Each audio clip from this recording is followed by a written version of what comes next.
You have, well, you will now, if you don't already,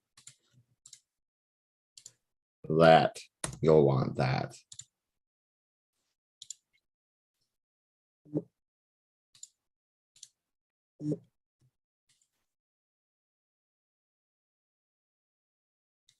All right.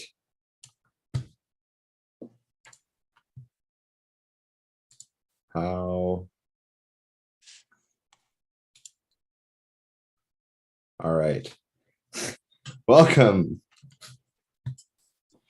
I'm trying to remember how to make this screen share full screen, but I don't remember how. So I guess I'll just mute and start the music. We have a little theme song we play, and then we just kind of introduce ourselves and start rolling. So yeah.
Hello and welcome. I did not mean to do that.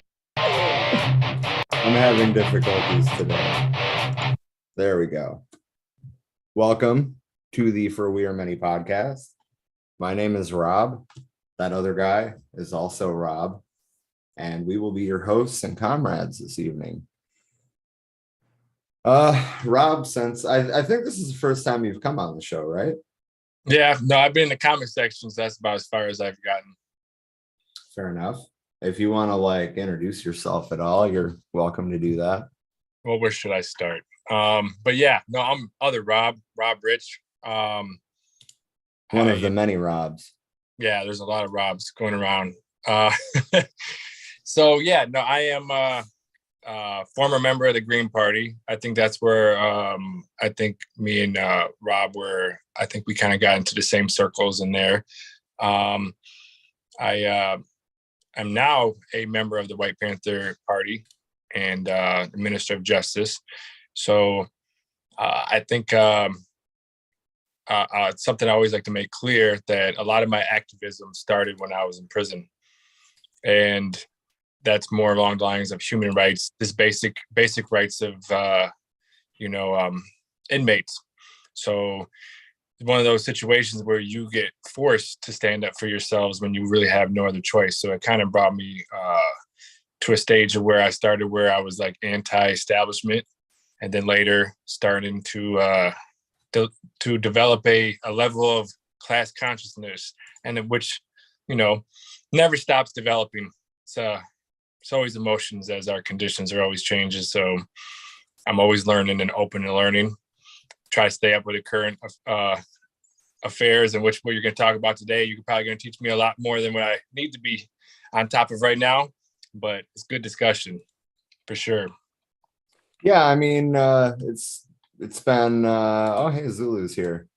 And here, once he connects, here is our other co-host for the evening, Chairman Zulu of the New African Black Panther Party. Welcome. His audio is connecting.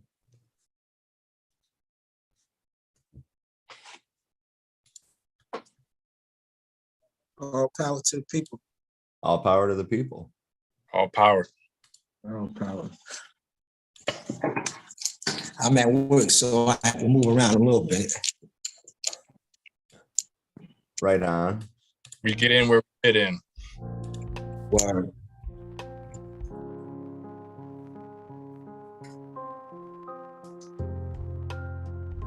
How are you? I don't think you really need to introduce yourself, but if there's some people watching who haven't been here when you're on, if you want to give a little introduction, you're more than welcome to. Okay, excellent. Yeah. Let me see. I could get right here. That's a good spot.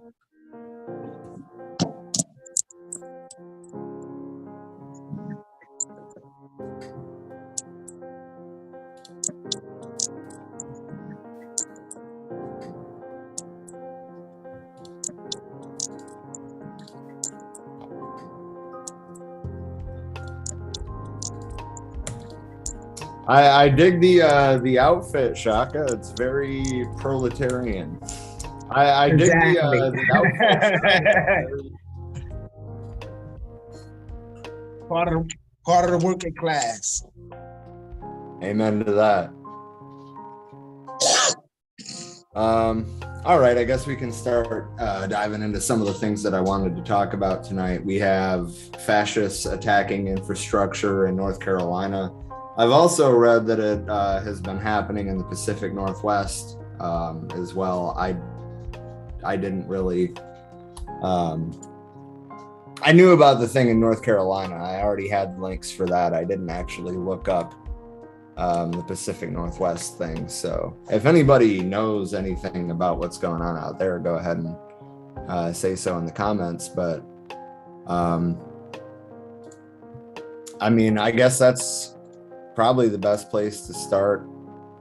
Yeah. Give me just 1 second here. I wasn't prepared for this. There we go. So basically this happened, well, it was earlier this week, right? There was 2 power substations in North Carolina that were attacked, presumably by fascist groups, to prevent a drag show from happening. And it knocked out power to like 40,000 people. They were damaged by gunfire. They literally just drove through the gate and started shooting at fucking power transformers. And there's still, as of this morning, I should clarify, there was still about 10,000 people without power. Which, of course, losing power, you lose other critical infrastructure as well, like wastewater pumps, for example. And, you know, they, as I said, they literally drove through the gates and started shooting at these transformers, these power substations. The sheriff says he's working with the FBI and the State Bureau of Investigation to carry out the investigation, and Governor Roy Cooper has offered resources along with local congressional offices. So here's where the masses are being punished for the actions of a few. There is a curfew. This started on Sunday night at 9 p.m. lasting until I think it was 6 a.m. Schools were closed on Monday, and the sheriff provided increased security at the substations and around local businesses in the area, which I think just goes to show that the police don't solve crime. Police don't prevent crime. Police protect business interests. Police protect private property rights. But these are the kind of attacks that we really need to, you know, pay attention to and take seriously. There's a book, right, where this is the main means of far right organizing is attacking critical infrastructure, which I guess can, you know, bring up the next conversation of either nationalizing the grid or building our own, you know, power supply lines, whatever. But the point is, we need to like pay real attention to these kind of things. They were completely willing to knock out power to 40,000 people to stop a drag show, right? And also pay attention to the language that these people are using. the LGBTQ community is grooming children. But ironically enough, the ones who say that are the ones who are, taking their kids to church every Sunday or, yeah, I don't know. What do you guys think about that? I got something to add in real quick. Yeah. That's first. I think you touched on a very valid point, and their playbook right there has also just been they've revealed their hand, so to speak.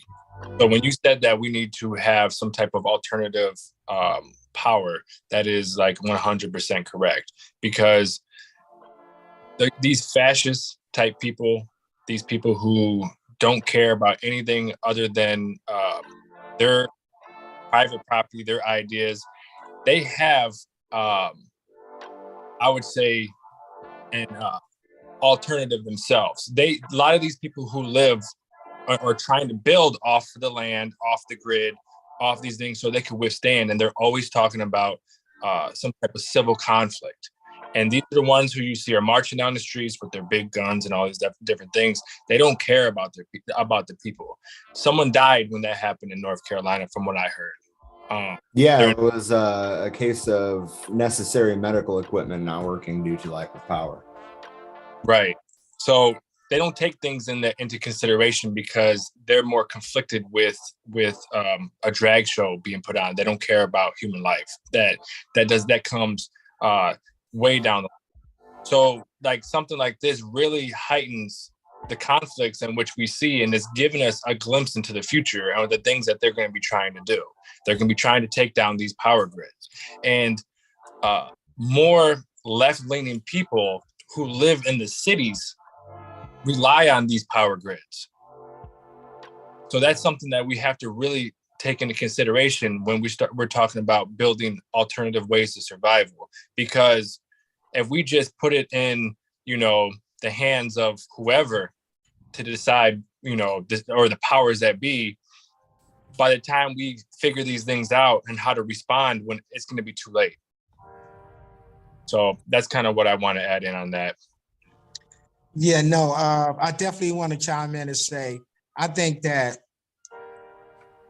first of all, I have no real problem with people examining the enemy's infrastructure and finding ways to weaken it if it afflicts the people in a deleterious way. In this case, we're dealing with racists that are urging on a civil war. And the attacks that just happened in North Carolina is not an aberration. It's not a one-off. It's been happening a lot. It might not be a power grid. It may be a hydroelectric dam, or it may be running up in a car dealership. They're doing a lot of Civil War type work because in their minds, they're preparing to take the country back. For us, for revolutionaries and progressives and people that's concerned, the most important task we have is to unite the left, bring in the middle, and isolate the right. At this stage of the game, we have to broaden our tent so folks know anytime the Patriot Front or the KKK or any other kind of racist type militant organization move against the people, we have a multiracial power in place that could push back on that. And let me say this finally, that it's unfortunate that anytime you attack any technological structure that's set up today in the 21st century, you're going to have casualties of war. You're going to have people that is innocent and don't deserve what has taken place. In this situation right here, these power grids, the enemy know that they're open, they're susceptible to being attacked.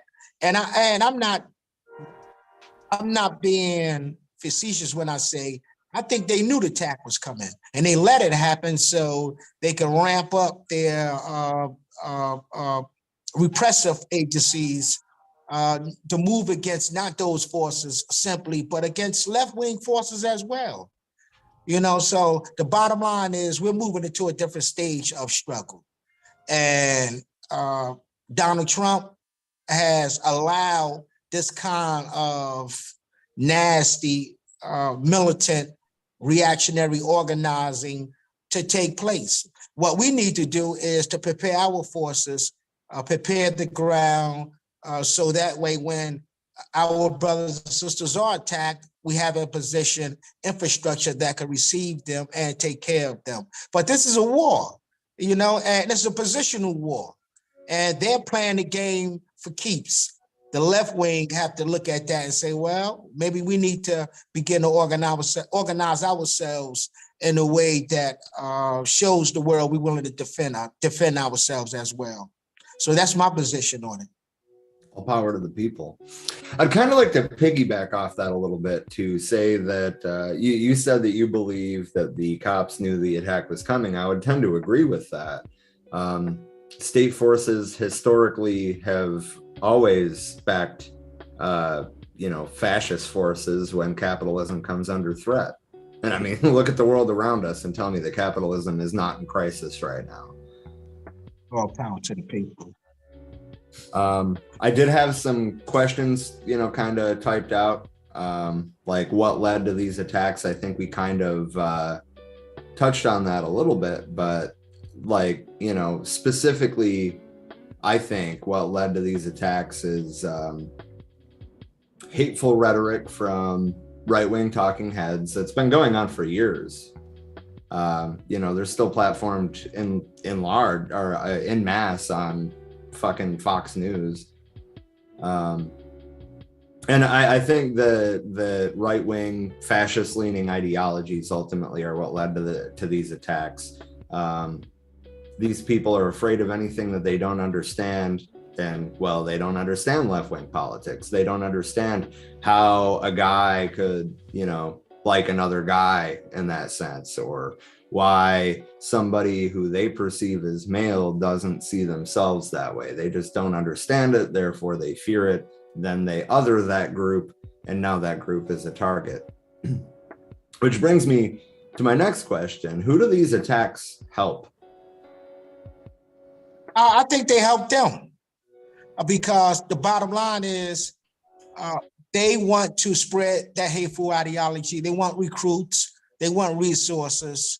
And so ultimately, they want propaganda out there. Like Mao Zedong said, create public opinion and seize power.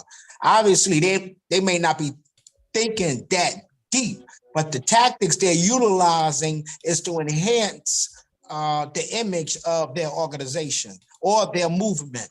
And it certainly don't help poor folk. It certainly don't help Jews. It certainly don't help LGBTQ, who are the vast majority of the people in society. So the question is, who does it help? It helps them because their ideology is to create confusion, chaos, unleash war all over the world, in order to seize where they can pockets of territory to perpetuate their white supremacist philosophy and practice. That's my perspective. I think it helps solely them only. Yeah, I want to tap into something too. And this is speaking of the importance of the White Panther Party and being able to examine the white communities and on a lot of this, because when you see a lot of what's in their minds, and a lot of it is because a lot of them are uneducated and need to be re-educated, but also they tap into that fear. They fear monger, right? They want to teach you that that they want to make your kids gay. They want to, the people from Mexico are coming to take your jobs. This xenophobia, all these different things, they tap into this fear, and they look at the wrong people as the enemies, because it's capitalism that is teaching this illusion and constantly causing us to fight each other and stuff like that. And in the white communities, it is, you could literally walk into one of the poorest trailer parks that just got a factory shut down, and they're going to blame some outside entity besides the capitalists that made those decisions or the powers that be. And that's something that, we have to do our part in re-educating a lot of these people, because a lot of it is fear, and most of the time fear is based off of what you don't know. So they don't even know, so they're just reacting. That's why they're reactionaries.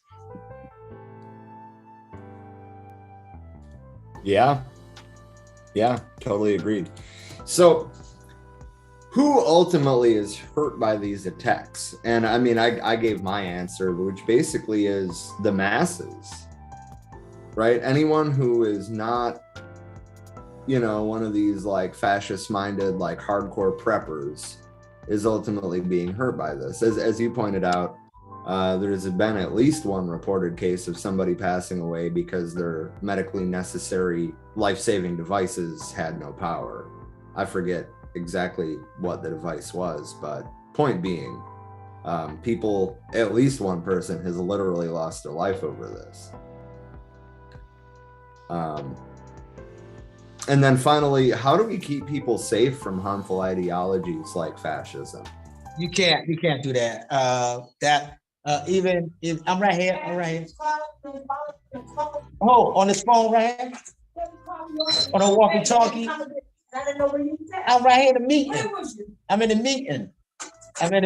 I'm actually in the radio, on the radio right now. Yeah, I'm right here. All you have to do is come upstairs. I don't do this. I apologize. I apologize. Matter of fact, Congress, let me get to work. I apologize, and because look, they here saying that I need to start some work, so I apologize. Let me catch you next time, okay, comrades? Yeah, Yeah, no problem. All right, let me go ahead and knock this job out right quick. Yeah. All right, all power to the people. All right. All power. I do want to elaborate on what Shaka was just saying, though. Ultimately, we can't keep people safe from these harmful ideologies. We need to organize our own communities. Like community defense networks is the only way that we're going to come close to something resembling safety from fascists. And I mean, like, obviously, I'm not entirely familiar with what the conditions are like where you're at. But like here in New England, I mean, we've got NSC 131, we've got the Proud Boys.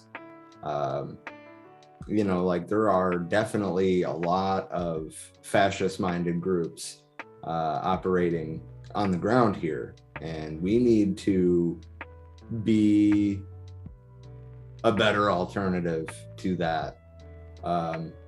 Like Shaka said earlier, like bring the people from the middle in and isolate the right. And it seems like there's been a lot of conversations on the local level, at least here, about how to counter that. But ultimately, I think that the only way to counter it is to organize against that, be the opposite of these people, which most of us already are. Right. I mean, it's not like we're the ones that are making these contradictions antagonistic. We're not the ones that are attacking critical infrastructure. Yeah, or for sure. Storming the Capitol building or calling for the Constitution to be repealed. Yeah, no doubt. I wanted to say something about what you said earlier, then I'm gonna tap right back into that. You said something about like who's being harmed for that, also who benefits from things like, something in which Donald Trump says, follow the money, right? Follow the money. I hate to quote that bastard, but you know what I mean. So it's like I wanted to use that quote, follow them. Who's benefiting off these things?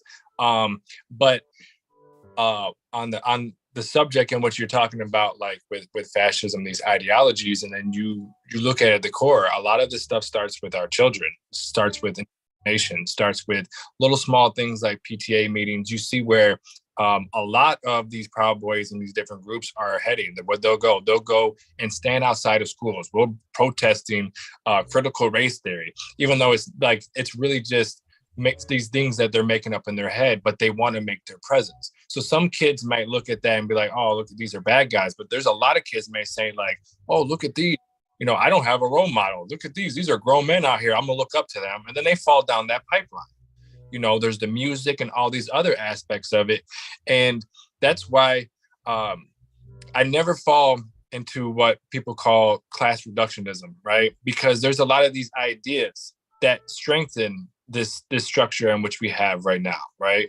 And we have to do our due diligence in not only re-educating, but pushing away some of these old ideas that are causing these things to continually to resurface.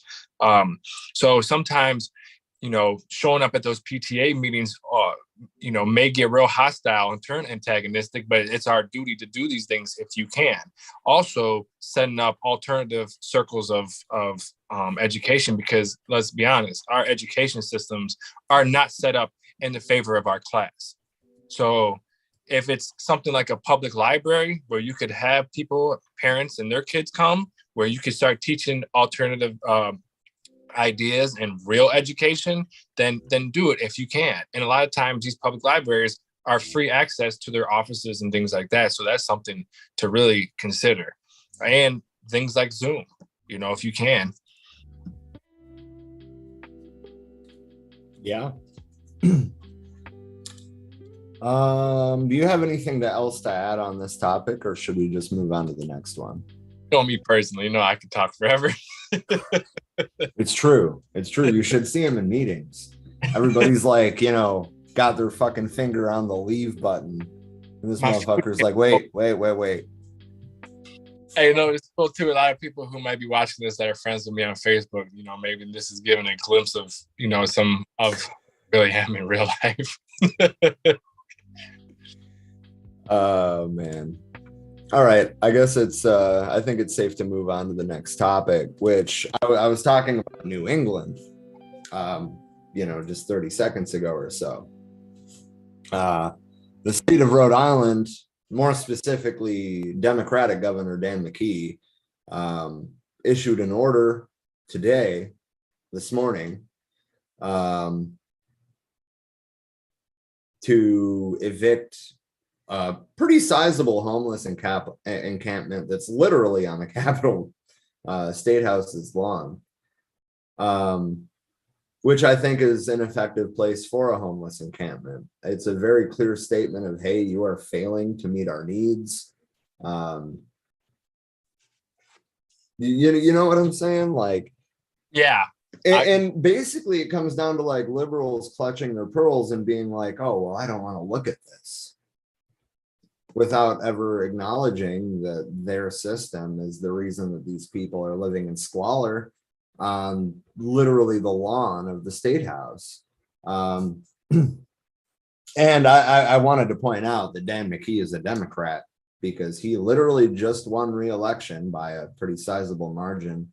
Rhode Island is a very Democratic controlled state, has been for a long time. Most of New England is. But like, it's not, well, I guess it could be said that it is kind of a liberal's paradise, but that kind of makes it hell for the rest of us. Anyway, the point is I wanted to make it very clear that the Democratic Party is no friend of the working class. The residents that are living in this encampment don't even know where they're being moved to. They just got a laminated piece of paper that said that they will be moved Friday morning. I believe it was at 9 a.m. It was 48 hours after the thing was posted, which was in the morning. I believe it was like 9 a.m. They will store people's belongings for up to 30 days if they're in labeled boxes. And then if they somehow find permanent housing in that 30 days, they have to call a phone number to regain their belongings. I don't know how many people, whether it's you or the viewers or listeners, I don't know how many people have any sort of experience with homelessness. Most homeless people don't have a working phone to call that number to get their belongings back. Stragglers, or people who don't get on the bus, are probably going to be arrested. And then, of course, there's a whole bunch of issues and arbitrary rules to follow living in a shelter. You can't leave till 8 a.m. You have to be back by 4 p.m. They don't arrange any sort of job seeking services usually. There's a complete lack of, there's a complete lack of privacy or, you know, like accountability when something happens in these shelters. 9 times out of 10, it's not like they're going to report it to the police. It also said that the location that they're going to be moved to will be monitored for safety. Any guesses what that means? I'm assuming it means some sort of militarized police presence.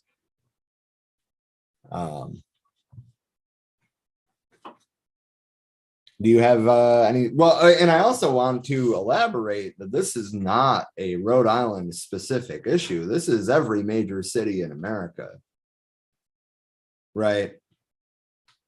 Anyway, yeah. Is there anything that you have to say about this? You know, I always got something to say. I would, for the most part. I think that's something that everyone has to look at and examine, is that the system in which we are under, we commodify human beings, where we give worth to people based off of how they could contribute and sell their labor, you know, and how people can make money off them and things like that. So like when somebody is disabled, they have less value. Or if somebody has a mental illness, or somebody that at a point, you know, they had race and all different type of aspects of this stratus that was created that gives people more worth in this system, which needs to be eradicated, because human beings deserve a right to have a shelter, have a home, have a place to take showers and things like that. And I think that's one of the biggest things that we always got to keep in mind. And just having a shelter or being shipped somewhere else doesn't do anything to the root causes of this. So if you see this in Rhode Island, and then you see other aspects of this in California and wherever else you think, and it's based off this system in which you can't get a house unless you make X amount of money, and things of that nature. So like, there's another thing I wanted to bring up, which was like a few months back. You might have talked on this before, but like there's things like in Kansas where they had laws where they're going to prevent people from having more than a certain amount of roommates. So it's like, no matter what you do and try to prevent these things from living off on the street, you're damned if you do, you're damned if you don't. And you think about back in the day where when so-called slavery ended, and they started making laws, if you didn't have a job or a place to live, they'll send you to prison, and now you got to work for them. And a lot of times, speaking from someone who is in prison, some people get locked up on purpose just to have food, clothing, and shelter. And that is a sad story and a sad structure in which we are under. And we understand we have the biggest prison in the world. But this homeless issue is like if you root it in capitalism. And we have to really take an examine of why there's so many homeless people here. Why are we the so-called richest place on the planet, but we have so many people living on the streets? So it was like 500,000 to 600,000 people. Like that is something is wrong here. And if you can't see that, then you're really self-centered and very individualistic. So, and especially, and you think about, we've got over 400,000 churches. We've got over millions of vacant houses and homes. We got abandoned buildings, got abandoned towns that have been just left because they're no longer see it as, something that they could make money off of or whatever. So this is something that, is, yes, it's universal. And you don't see this in countries who put their people first. Yeah. Trisha in the comments said that's fucked up to try to limit the number of roommates. I've heard of this happening in more than one place. I don't know how many places that it actively succeeded in. But yeah, she went on to say they know people are having to massively cohabitate just to survive with the cost of living skyrocketing. She also said, I got to scroll back up. Sorry. It costs less money to give people actual housing than to criminalize homelessness and funnel funds into charity shelters where the funds get swindled. And these shelters are also places that are higher risk than the street for women and children being assaulted, which is something that I failed to touch on, but that's one of the issues with living in shelters. And when things like that happen, it's often not reported to the police. Or if it is, they're just like, oh, well, you know, it's a homeless shelter. Who gives a shit? Yeah, I got to plug something in here too, because this recently, was it a week or two ago, one of the comrades that stay out in Painesville, Ohio, they were having an issue because what happens is that shelter that they have, they kick everybody out at a certain time in the morning. Usually it's like 6, somewhere like early in the morning. And then what happens is they have to go fend for themselves in the streets, right? And if it is freezing cold, and amongst other issues that you may be having, because there was a video made on it, there was little babies. There was a man that had had cancer. There was a person that was wheelchair, all these different things. And imagine being pushed out in this freezing cold. So what they do is they try to go to the local library or the local jail or the sheriff's building, and they go in there because then they have public restrooms and things of that nature, and they could try to keep warm. They could use their Wi-Fi or something to try to get contact with somebody if they can, if they have a phone. But a lot of these places, they don't open until 9, so you got to do a couple hours out in the cold. At that point, you know, you're frozen. And then they started kicking them out, like, you can't be here. And there's a law where it says, or no, they have a regulation that's posted in there that they weren't even holding to themselves, that if it was below a certain temperature, you could not push them out into the cold. But they at that day, they weren't even holding to that. But it's even messed up to have to go through this. Why do these people have to be moved around like cattle? Just like what you're talking about in Rhode Island. This is inhumane. And that's what kind of society is an inhumane society. And to call ourselves civilized at the same time is a contradiction.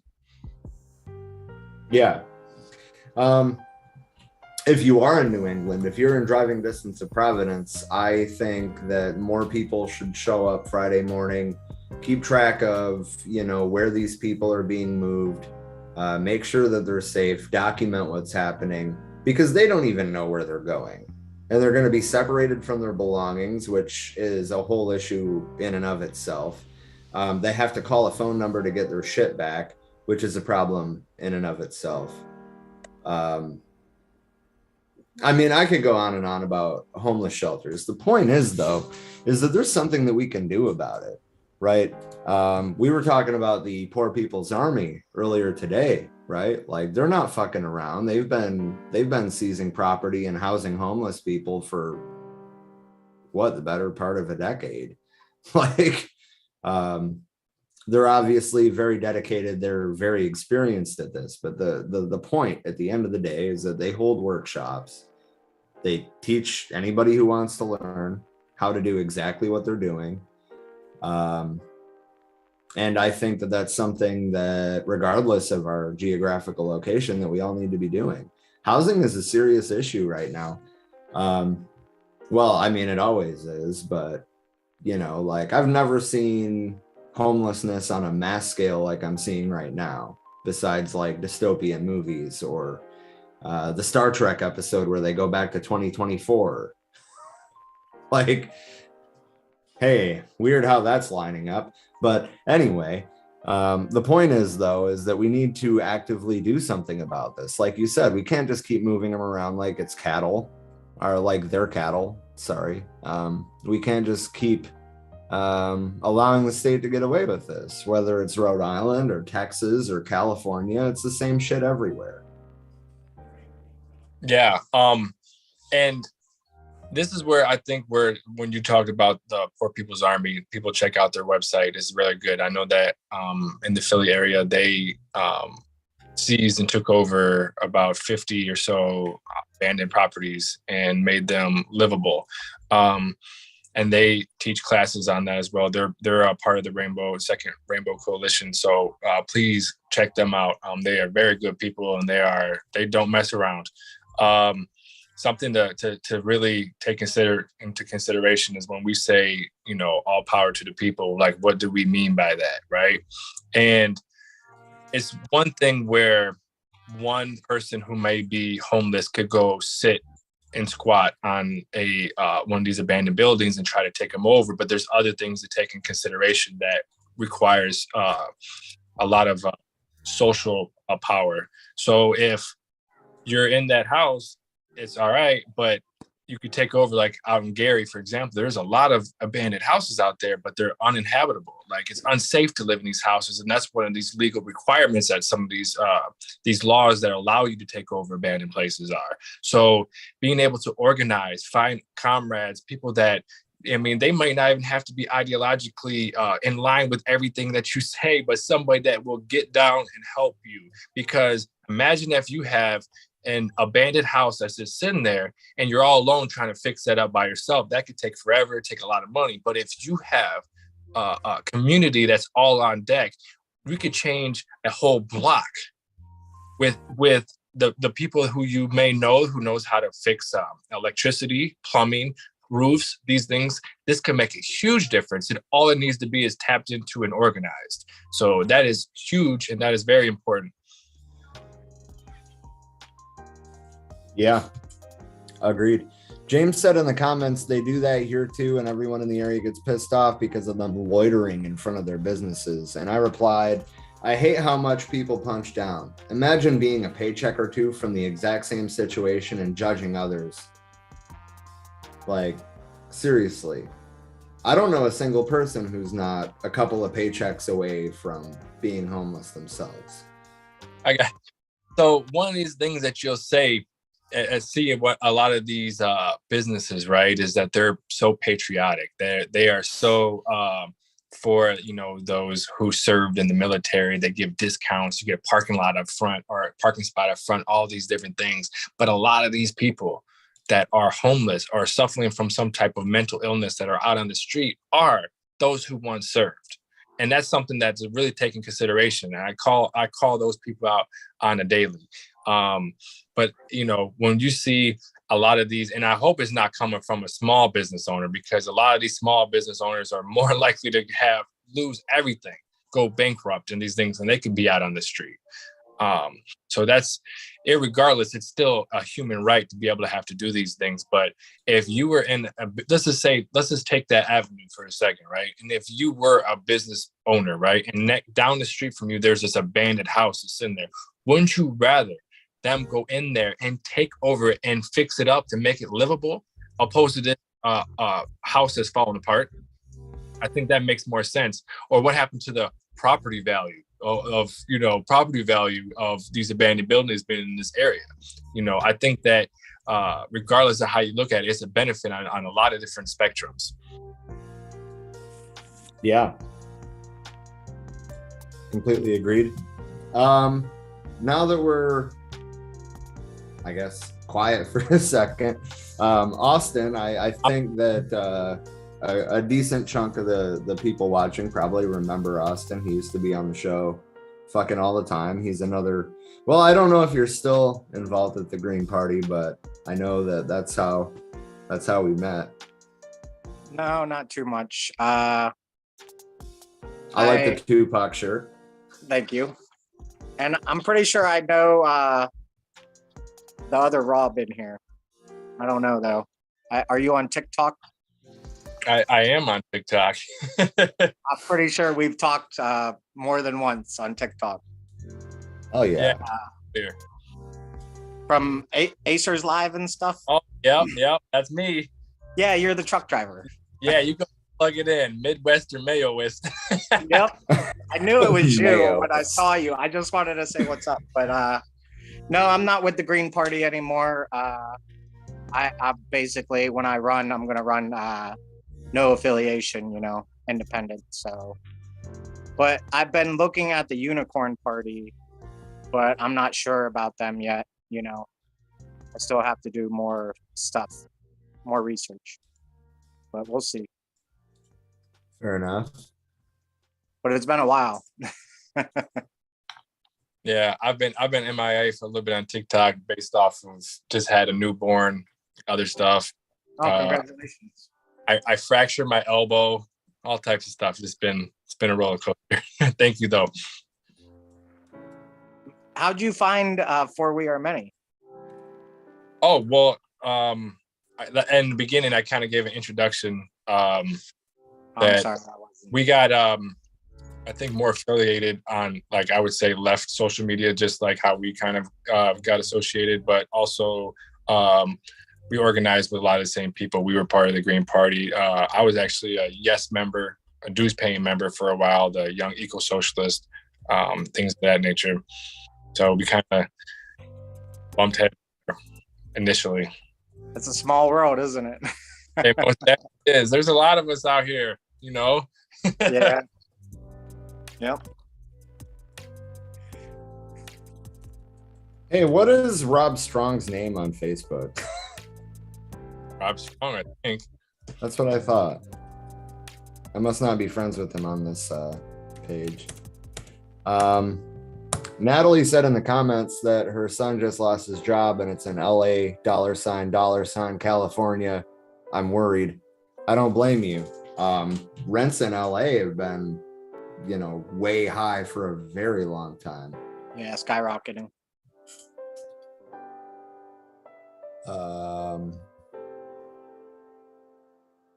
James said our city, he's in West Virginia, by the way. He said our city knocks down buildings to keep them, them as in homeless people.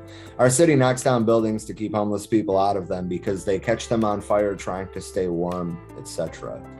Any excuse that they can use to criminalize poverty. in my opinion, anyway. Yeah. There's all types of different conflicts that come in. I mean, obviously, some of the social and other issues that come out of it aren't rooted in like our own individual shortcomings. But if there's an issue with, abandoned buildings, like what is the most beneficial way of going about it? There's the fact that the issue, all the other after effects of it is just a response to that. So if for example, I know there was a big issue in Detroit where abandoned buildings, they would say that were being used for sexual harassment and different things of that nature. So they would go down, but what a lot of people started doing was fixing them up or to make them habitable, where it wasn't just issue where somebody, a dog could get like lost in there, trapped, and then now there's a dead dog in the house or whatever stuff comes from these buildings being uninhabitable. So let's make them where we could have people living there and they're safe. Let's make them safe. Yeah. Well, and that's why I wanted to shout out the Poor People's Army. That's what they're doing. There was a collective, I forget what they're called. This is way back in the Occupy days. There was a collective in Detroit that was doing the same thing. And they were using a lot of like upcycling. I mean, like replacing busted out windows with basically like a ghetto stained glass window made out of fucking glass soda bottles and shit. Like, which actually is really smart because then it creates a buffer right between the inside and outside. It's not just a piece of glass. Like the air inside of those bottles actually heats up and radiates heat. So I mean, it's good insulation, I guess is the point that I'm trying to make. But things like that shouldn't be written off either. And I wish I could remember what the name of the organization was so I could shout them out too, but that was 11 years ago at this point.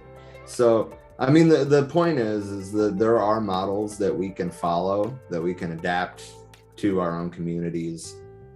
It's just a matter of getting out there and doing it. And I think that more and more people are realizing just how dire the situation is for a lot of people. I mean, like I said, I literally don't know anybody who's not a couple of paychecks away from homelessness or losing their car or having the light shut off. Yeah, no, for sure. Something that you just said too, I wanted to, and let me plug in the High Thurman intercommunity garden that we have.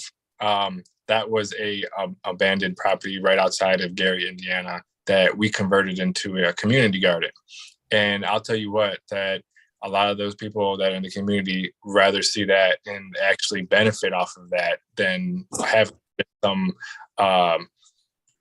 abandoned property. And also the city itself benefit off that, because the workers who come out to try to cut the grass and stuff like that, they don't have to do that no more because we're doing it. But something that we did, which kind of ties into what you said about Detroit and them using basically the resources and what they had, is what we did. We took, we met a farmer that was getting rid of compost for free, and it was kind of doing her a favor and doing us a favor. So we were able to transfer that and use that into the garden, as well as we made a lot of the garden beds out of pallets, and we cut them up and we made them into boxes where we had, now that's how we made our community garden. There it is, where, the high thermic community garden. And we do accept donations, anything like that. So that's pretty cool. But a lot of the stuff we do is we try to take things that are free on marketplace, things of that nature, on Facebook, or on wherever. And then we try to make what we can out of it. And if it takes that to do some of these and some of these houses that are abandoned and where people could take over and make it habitable, that's what we need to do. Because you'd be surprised what people have just laying around in their basement, their garage, or something that may be just sitting outside collecting dust. That's wood, different, elements that we could use. And that's what we need to tap in. But when we're not organized and when we're alienated from each other, we'll never know that the next door neighbor knows how to fix a water heater unless we go knock on the door and say hello. Yeah. Yeah. And I mean, really, community organizing at its base is that, right? Getting to know your neighbors, getting to know who's good at what, who can do what, who can help with what. And, a lot of people, myself included, for a really long time, I just always thought, oh, there's nothing I can do. There's no way that I can start doing this here, or, but there is. I mean, literally, just get to know your neighbors. I mean, it's one thing to, not get to know a blatantly fascist neighbor, but that's another topic altogether. Yeah. I really love these pictures from September, like with High Thurman at the garden. It's great. That's the back of my head right there. I was on the grill. Grill the whole time. There's High Thurman, Kwame. These are different members of the White Panther Party as well. And it started from nothing, just an abandoned lot. So we intend to build onto that a lot and really get as much out of it as we can. That's going to benefit the community. How does Dr. Rob always have a fucking banjo, though? I think it's one of those that fold up, like, and it starts the size. And it's just like it like pops up and it comes out of his pocket. That checks out. That's got to be it. Banjo Rob. But yeah, I mean, like little things like this. I mean, it might seem little, but it really isn't. It's one of the biggest things that you can do.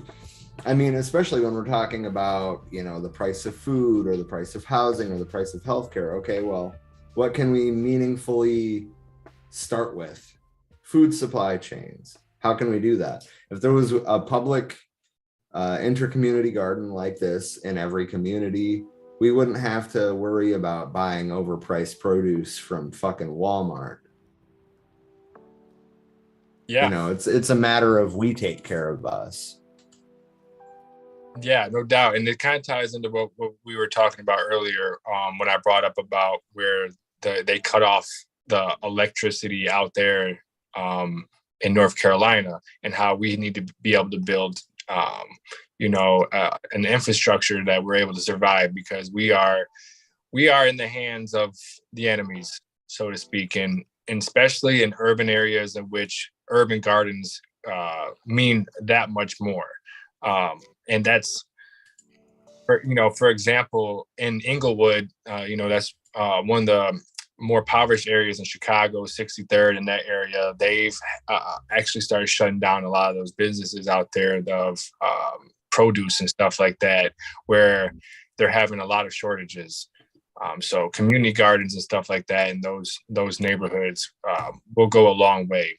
And something too I seen yesterday on the graces of TikTok was where how much chickens do and how much they give back.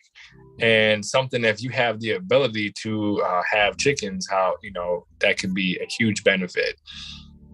Yeah, I mean, actually, I think that's something that you should look into there. I mean, you've got the space, build a little tractor coop, you know what I'm saying? Have 2 or 4 hens and just move that thing around once a week or so.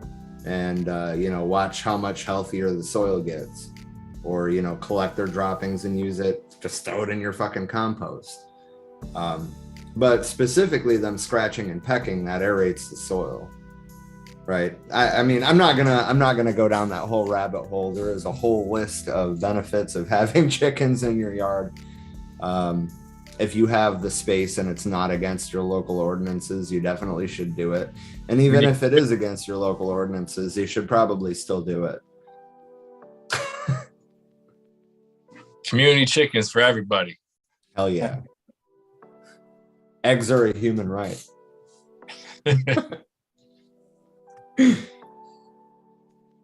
Oh man. So this one, I feel like I might have gotten carried away with the headline here, but I think that you'll all like it. Jim Crow Joe's strike busting extravaganza. So everybody's been comparing this situation to Reagan forcing the air traffic controllers back to work in the 80s. The difference is the air traffic controllers were literally federal employees, right? This move isn't federal workers. This move is private workers.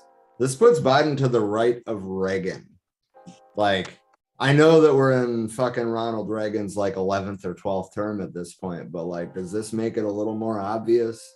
I hope. Yeah. At the end, another cup of coffee, just even thinking about it. Yeah. Actually, before I dive too deep into this, there's a couple of comments I wasn't paying attention for a few minutes. Let me catch up on those. Natalie said, I can't think of much worse than having homeless people in the richest country in the world with rich real estate investors writing off hundreds of unoccupied apartments and homes for tax breaks. I don't think I could have said that better myself. Yeah, that was worded. Vicky said, hey there, hope you had an awesome birthday, Rob. Thanks. It was not bad. A couple of days ago, right? Or yesterday? Yesterday, yeah. Oh, happy birthday. Now we got a thing for you. Oh God, please don't. And then she said, Zen motherfucker, I hope you feel better. We all do. Natalie said, I seem to have a lot of those types of neighbors around here. I'm going to guess that she's talking about the fasci types. Honestly, Natalie, I'd like to see you like get involved with the things going on around Chicago or even Northwest Indiana. Like, you're really not that far from the Panther Collective there. You're not that far from Kwame in Indianapolis. You're not that far from all the groups that are on the ground in Chicago. Yeah, the Young Lords, they're out there. There's a lot of good organizations that are coming out of Chicago. Yeah. And I mean, I know, Natalie, you're not in Chicago, but I know you're not that far from it, is why I bring this up. Zen said, all barbecue to the people. I'm going to give that a heart react real quick. James said, it's sad to say, but they tried a similar garden here and someone ripped out all the plants and stole the flower pots and all. That's outrageous. Maybe a community defense squad at the garden. You know what I'm saying? What you think about too, what triggers somebody to do something like that, right? Like, you know, what would be someone's motive to do that? And, you know, that really taps into a lot of that alienation and stuff like that too. But, you know, it's like when there's community members, that's why it's important to have all community members within that community, like, involved in that.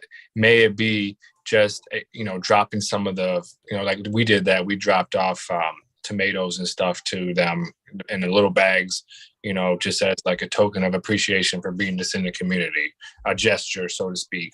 But to know that this is not our garden, but it's all of our gardens. Yeah. I made a kind of half joke, kind of not. I replied to James saying that's awful. They're like the kulaks in Ukraine circa 1930s. Maybe forced collectivization is necessary. Oh, God. Yeah. I thought it was funny. They're self-sabotaging, right? That's what it is. Like, you could literally, instead of destroying the garden, you could just went and got some tomatoes and made some salsa and just chill. Like, come on, you're just hurting yourself. Yeah. Yeah.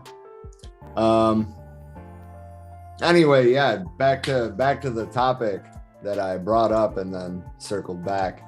Jim Crow Joe's strike busting extravaganza. Yeah. Basically, I wanted to I have three sources for this of things that I want to take from. I'm going to start, though, with the Workers' World Party statement of solidarity with the railroad workers. And I think this one I'll just straight up read. I think that I more or less agree with almost everything said in this. By all means, if either of you want to interject with your own thoughts, just cut me off, let me know. President Joe Biden has just signed legislation. Actually, before we get into this, let's go back just a little bit, right? So this legislation, let's not forget that the squad, right, all but one of the squad voted to break the strike. Even progressive Democrats are not your friend. But they introduced it as two bills, one to break the strike and one to give them 7 days of sick time. They passed the strike breaking bill and failed the sick time bill. So, they're just like, oh, we tried because that's all the fucking Democrats know how to do. Anywho's it. President Joe Biden has just signed legislation passed by both houses of Congress imposing a contract between Class 1 freight rail companies and the 11, I thought it was 12, but between freight rail companies and the 11 railroad unions.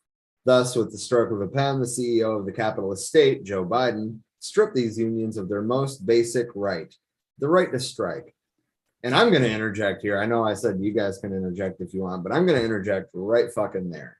All right.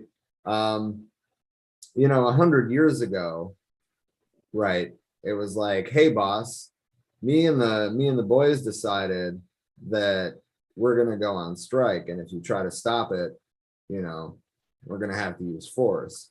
Now it's like, oh, can I please have sick days? Like, that is how far de-radicalized the unions have got. I intend to have a whole conversation about that after this. I already covered this too. A separate bill adding 7 paid sick days to the railroad workers contract, a key bargaining issue for the workers, passed in the House but was defeated in the Senate. I think that is absolutely by design. I think that was the plan.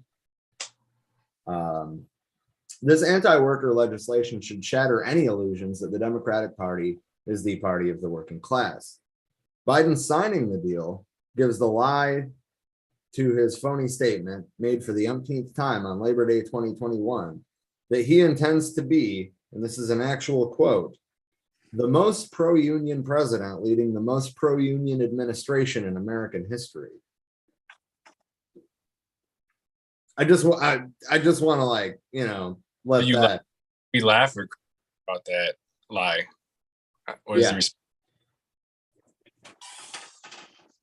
Yeah, so the self-declared most pro-union president leading the most pro-union administration in American history just broke a strike that even fucking Ronald Reagan wouldn't have broke.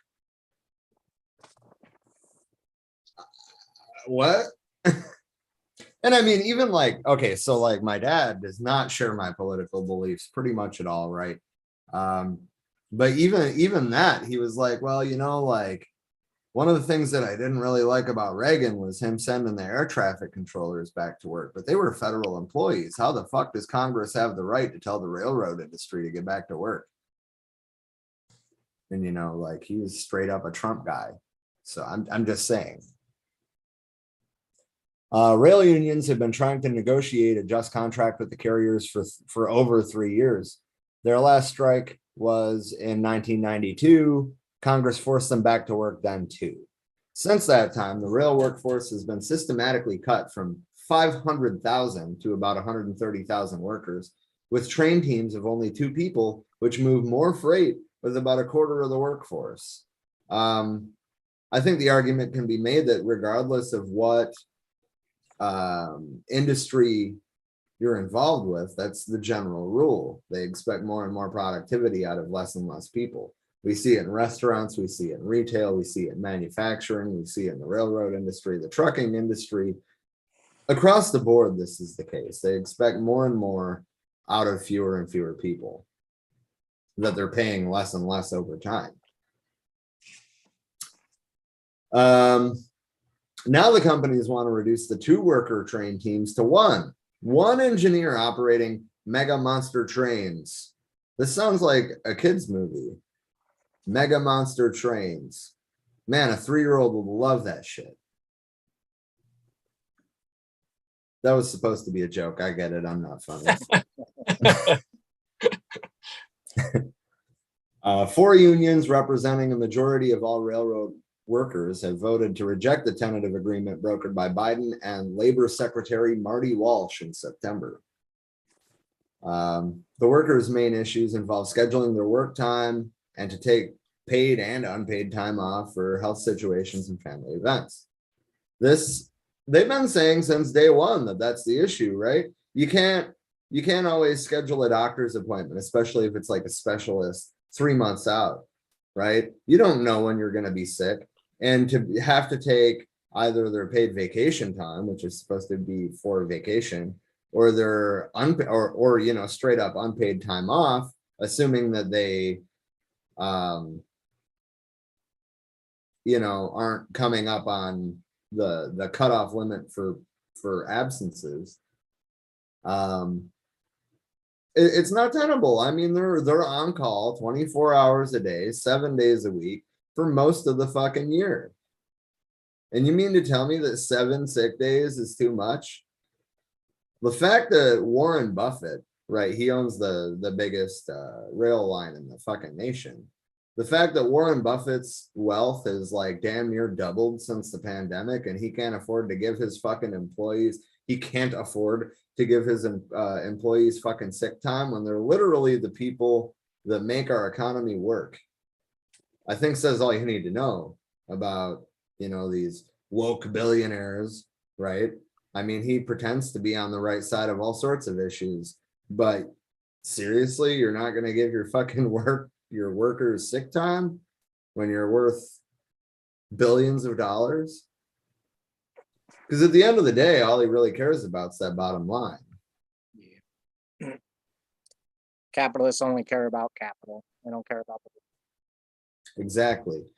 And what really bugs me is when working class people will kind of, I don't know how else to word it, punch down. Right? Like, oh, well, it's Christmas time. It wouldn't be good for me if they went on strike right now. It's more like liberal pearl clutching, right? Just like the homeless encampments, just like trans people defending themselves. Yeah. I have so much to say on this, just like in any topic. Yeah. But to start, I mean, depending on how much room you got for me, but I mean, I definitely have a lot of different angles to kind of respond to this. Like, I think a good thing to look into is like the history of unions and union bustings changing forms and coming from different angles, because it's not just Congress. There's all so many different ways that it could be done. But just off my personal experience of people who are reacting like the truck driving industry. There's a lot of truck drivers who I engaged with as a truck driver, and some of the things that they've said were, well, that's better for us because we get better loads. Let them, they're crybabies.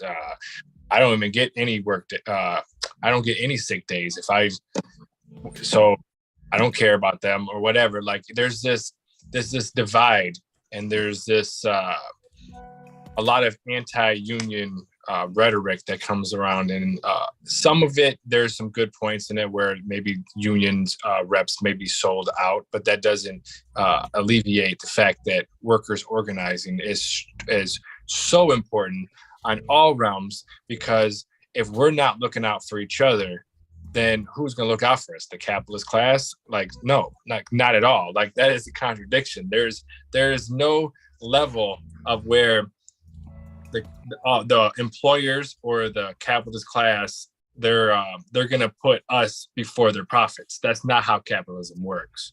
So that's something that needs to definitely, anybody who's a worker needs to really examine, like, you being a brown noser, you being suck up, you being, well, I did way better once I left the union stuff, is not have anything to do with us organizing as a collective and actually getting some change. I think a lot of that, I think people who can actually relate to this too on another level is the service workers, a lot what they got going on. And you'll hear them, the punch down, like you said, about, oh, Starbucks workers and McDonald's workers want a minimum wage to be increased, and that's causing. And they can't even get the order right.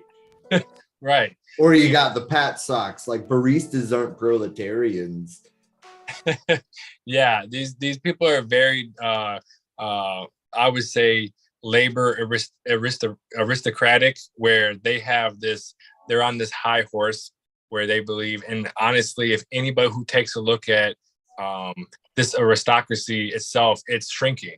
There is not this higher level of workers that are getting these better benefits that like it used to be, like where they wanted to create this middle class.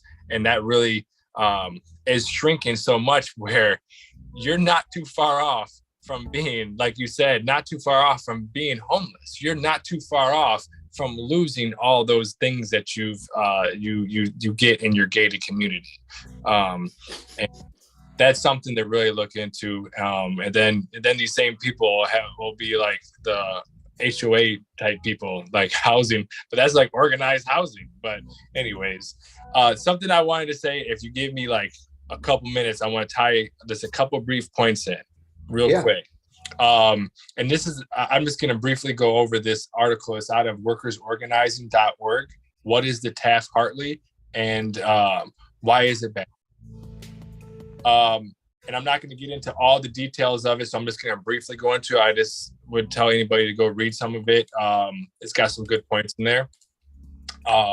So the National Labor Relations Act, also known as the Wagner Act in 1935, mind you, we were coming out of starting to come out of the Great Depression, and there was World War II that was happening. But across a lot of these industrialized countries and even backwards countries, workers, for sure, workers were organizing. Socialism was on a rise, communism was on a rise, and you've seen it all over the planet. But at the time, we were in a Great Depression where a lot of people died and a lot of people were starving, this and that nature. But organizing was starting to come to a fruition even higher and higher. But the Wagner Act of 1935 ushered in a new era of union membership and workers' rights, but its potential was limited by the passage of the Taft-Hartley Act a decade later. How did the Taft-Hartley Act come about? The Wagner Act gave workers the formal right to form unions and collectively bargain, and with their employers. It led to union membership reaching its peak in the years immediately following World War II. However, in 1946, Republicans gained control of both houses of Congress. For the first time in over a decade, they rose to power in part by promising to put an end to a strike wave sweeping through the nation at the time. Most unions had agreed to a, quote, no strike pledge. during the war years. So there was a concentration of labor actions following the conflict. So they passed the Taft-Hartley Act in 1947, and it dismantled labor gains of the New Deal era to tip the scales of bargaining power in favor of employers. The bill substantially rewrote the Wagner Act and began the slow decline of union membership to nearly all-time low we see today. Right to work provisions authorized the so-called right to work laws. A union representing a workplace in a right to work state is forced to bargain for dues paying members and new non-members alike. They are prohibited from charging any fees to non-members in exchange for their representation. The workers, the disincentivizes workers from joining the union and guts union financing. There are right to work laws on books in 28 states. These laws have significantly reduced union membership, which have contributed to increase in inequality. The free speech clause of the Taft-Hartley Act made it clear that law bridging an employer's right to express their views on unionization was a violation of their free speech. The free speech clause authorizes employers to hold so-called captive audience meetings to dissuade employees from joining unions. And you literally have paid people who are getting put into place that they dump millions, and they will take laborers' money and turn around and create an entity that is designed to push people away from organizing, like literal plants. Another thing was the anti-communist pledge. Senator Joseph McCarthy was one of the many freshman Republicans on Capitol Hill at the time of the Taft-Hartley Act passage. Not coincidentally, the bill would feature an early version of what we know as McCarthyism. Each union officer was required to submit an affidavit to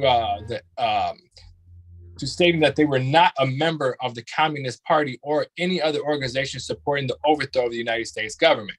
Aside from being almost laughably unconstitutional, this created a major schism in the labor movement and coalition of the New Deal liberals and more radical socialists and communists.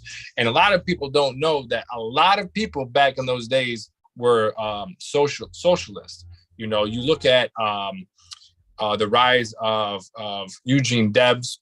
You see this, Communist Party of USA, you see Socialists of America and things of that nature. But across the globe, socialism was just a normal political ideology or socioeconomic ideology. And these are the things where you see where the unions got pushed right when they started getting rid of these anti-capitalist entities and people without the union. So you see the communists and socialists getting pushed out of the unions. You see where things started to go really bad. The ban on secondary boycotts. Taft-Hartley banned secondary boycotts. Noted in the American Prospect, it doesn't manage to provide a clear definition of what a secondary boycott is. Generally, a secondary boycott is understood to meaning striking workers from one company, putting pressure on a third party to stop doing business with their company. For example, workers for a juice company might try to convince a grocery store chain to stop carrying their company's juice. These common practices used by unions all over the world. But what's so ironic is you'll see stuff like this happening in Congress, where these businesses, these entities will move in favor of another company. It might help their stocks. It might help them get people for their campaign, raise money or whatever. You see us being sold out to these corporations all the time, but we can't try to get another company of workers to try to support what we're doing on the other side of town or something. The PRO Act is currently awaiting a vote in Congress. If passed, it would be most significant labor. This was made last year. Labor rights bill since the Wagner Act. It would appeal most of the Taft-Hartley Act. Secondary boycotts would become legal, and all right to work laws would be immediately repealed. Obviously, that didn't happen. I don't even need to go look. But I know, check it out if anyone wants to read into that. It gives a brief little history of it. It's on workerorganizing.org. What is Taft-Hartley and why is it bad? I don't know how much I can hold on until Rob gets back. You got anything to add into what we was just talking about, comrade? Not much. I believe they like tried to get rid of the communist movement. Even in the 90s, they were trying to push for it. That Bill Clinton, wasn't it? Bill Clinton was trying to get it so they would teach anti-communist propaganda in schools and such, and to the younger generations. So we were brainwashed from the beginning to think that capitalism was the best way, and it's not until we get out of school and actually learn that workers need to unite, and we need to have unions. Like my dad was vice president of a UAW here where I work or where I live, and the union didn't even help stop that company from moving down to Mexico. You know, it was like whatever, because unions became what the article said, what you said, was the unions became more capitalist instead of socialist. And, you know, they're only, I'm not saying all unions look out for themselves, but I'm saying unions aren't what they used to be. They're not as bold, you know, as they used to be, and they don't want to fight with what the workers have, and that's the power. So yeah, for sure. And that's one of the things that, you know, once you have organizing workers, don't stop there. Like there's many class antagonisms that have to be examined. And yeah, Red Scare, that's exactly what that was. And I know that the McCarthy was, you know, one of the godfathers of that over here.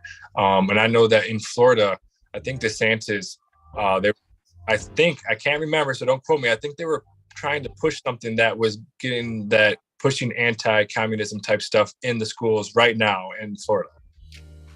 I could definitely say that. Definitely under DeSantis. Any kind of Republican nowadays would probably try to push anti-communist propaganda. So, and a lot of times they're not even aware of them working against their own class interests. So recently, the company that I was working for had closed the doors and sold it. And a lot of people who've been working at this company have, you know, were like shocked and like, you know, and including the bootlickers, the ones that were like up the owner's butts. And these guys were like, what? I thought they would never do this. Like, now what am I going to do? Like, I invested so much into this company. Like, I did this and I did that. And I remember talking to one of these guys, and I was just like, hey, man, look, wouldn't it be nice if we just went in there and talked to the owners and say, hey, look, what if we take over the company and we'll just pay you guys back and we'll take over, you know, everything, and we could decide what, you know, how much we get paid, because, you know, these are the same guys who are like, man, these other drivers, you know, they're not good enough. They don't drive as much as I, and they'd be, you know, pushing like, you know, stuff against each other. I'm like, well, you know, if, you know, then maybe you could decide who, you know, we could collectively decide who's a good enough truck driver in the company, or we could collectively decide how many vacation hours, sick days, and, you know, things like that, how much we work in general, what loads we're going to take. He was like, wouldn't that sound like, he was like, hell yeah. I'm like, bro, you're talking like a socialist. You're like, oh, hell no. No, I'm not a socialist. No. And it got super reactionary, you know, and that's that buzzword that's been indoctrinated in so many of us because of Red Scare. Yeah. And which I wanted to take just a quick moment here to say that we, as in for we are many, have a piece on the first Red Scare, which was after World War I, after the Bolshevik Revolution, more specifically. The second Red Scare, the evolution of the AFL and the CIO, and then later the AFL-CIO, the de-radicalization of those is talked about in that. Or look at the UAW, right? Like the Flint sit-down strike. They occupied a factory and fought off the National Guard with literally nuts and bolts for 45 days, right? This was primarily spearheaded by socialist, communist, and anarchist workers. And then within the 10 years after that, the UAW basically pushed out all the communists, socialists, and anarchists to appease the liberals. And to bring this into a modern context, the UAW currently is trying to silence opposition as University of California strikers press their demand for higher wages and COLA. So, you know, like, this isn't a new thing. Let's not forget the CIO was formed by communists. And there's another situation I want to tie into the railway strike, right? Because it's another railway strike, and it was also handled very heavy-handedly by the federal government. Congress didn't force them back to work. The fucking army did, or tried. And I'm talking about the Pullman strike in 1877. That was, you know, spearheaded by Eugene Debs. Now there's a man we should be learning about in fucking history class, but we don't. And also this whole like de-radicalization and liberalization of unions is exactly why modern unions that have formed over the last year or two, such as the Starbucks union or the Amazon labor union, they didn't choose to join Teamsters, you know, they didn't choose to join service industry unions. They started their own because they recognize these very same issues that we're talking about. I didn't mean to totally derail it there, but I've been like holding these thoughts the whole time. Waiting for you to come back too, so you know, just it's easy for me to get carried away. I just wanted to tie in one little like quote. Well, I'm gonna paraphrase it because I don't know the exact quote, but Kwame Ture once said, and this got to do with Red Scare. So, you know, you ask the majority of people what communism is, or you ask majority of people what they think about communism, they tell you they hate it, like they don't like it. Then you ask majority of them what is communism, they can't define it. Is the major point he was making. And he says also that if you are diametrically opposed, like this is your enemy, and you say that communism is like the ultimate evil, just like as if there was a snake that was trying to kill you, right? Wouldn't it behoove you, is the word he used, behoove you to try to know exactly what your enemy is so you could try to protect yourself from it or whatever. And that was like the gist of what he was making. And I think a lot of people, that's where the education part comes into it a lot. Because most of these people are in fear of the communist agenda, the socialist and these things and that, but they don't even know what it is. So they're making an enemy based off something they can't even define. Just like with, you know, his analogy of the snake, like you have this is your enemy. You should learn about it. Try to. That we on TikTok, we talk to people a lot. You know, we hold debates and stuff on lives, and we always ask them, you know, what is communism? And like they cannot answer that question. You know, only people that have studied it or have like actually learned, and they can't even give a simple definition of communism.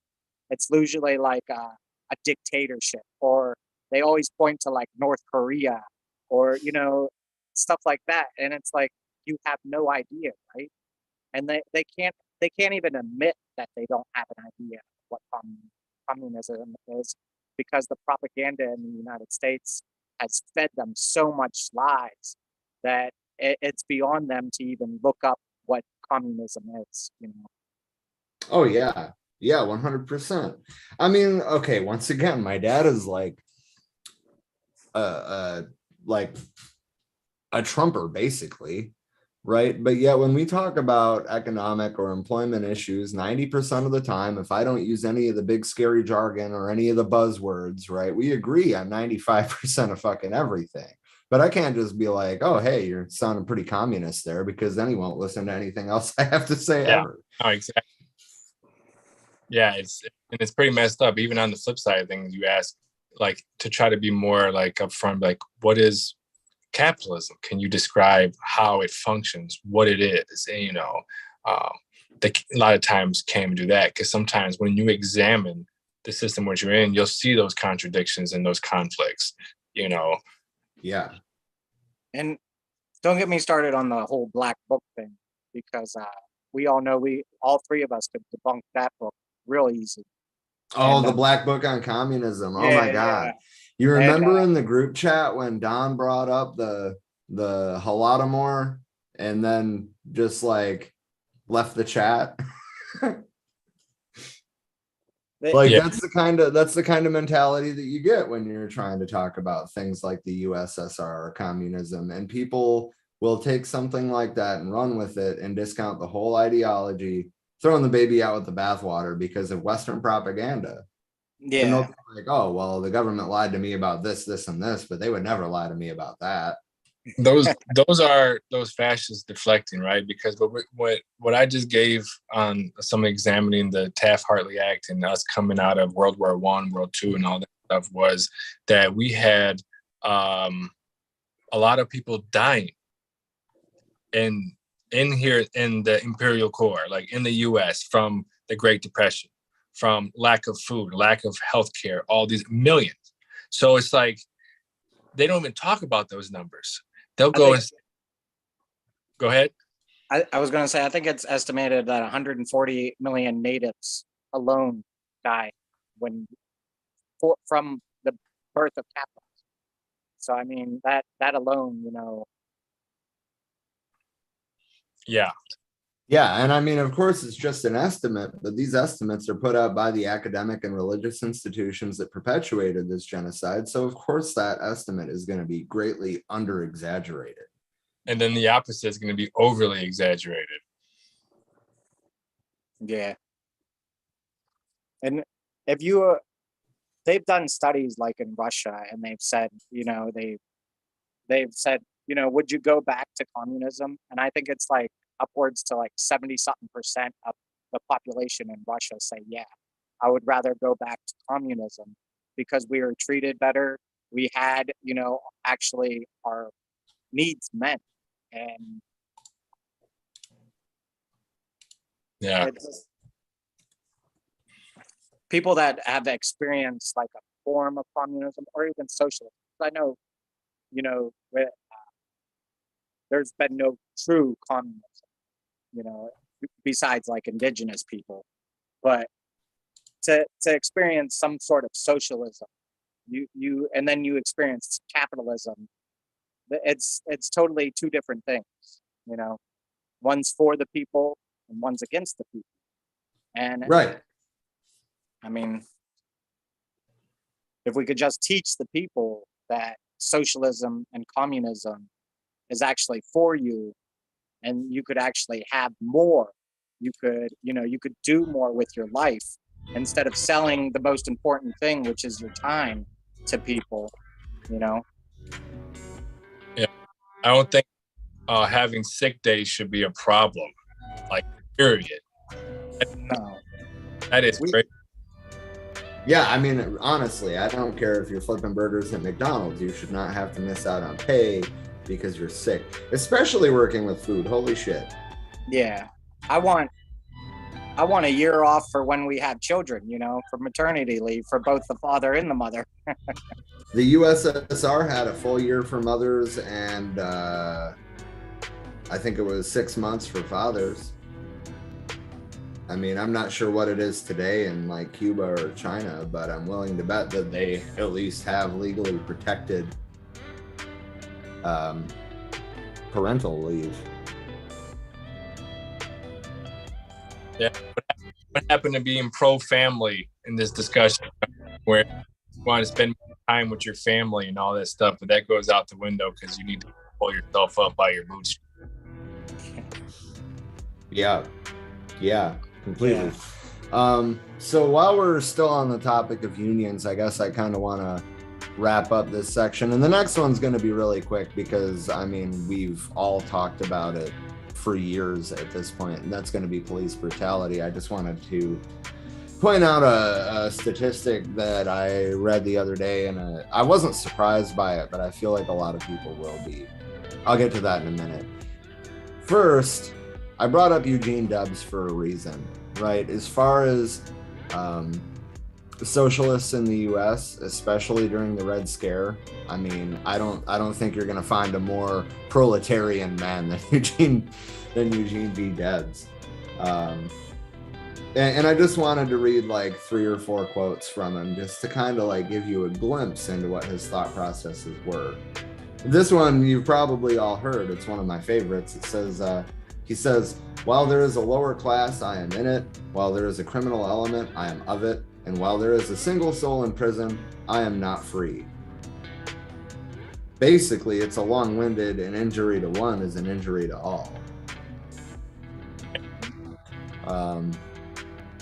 Another really good one is, "I would not be a Moses to lead you into the promised land, because if I could lead you into it, someone else could lead you out of it." Right, which, to take that a little deeper, I mean, he's kind of getting at self-determination. He's not trying to lead you into the promised land. He's trying to get you to help construct the promised land. Yeah. We should all be leaders instead of followers. Exactly.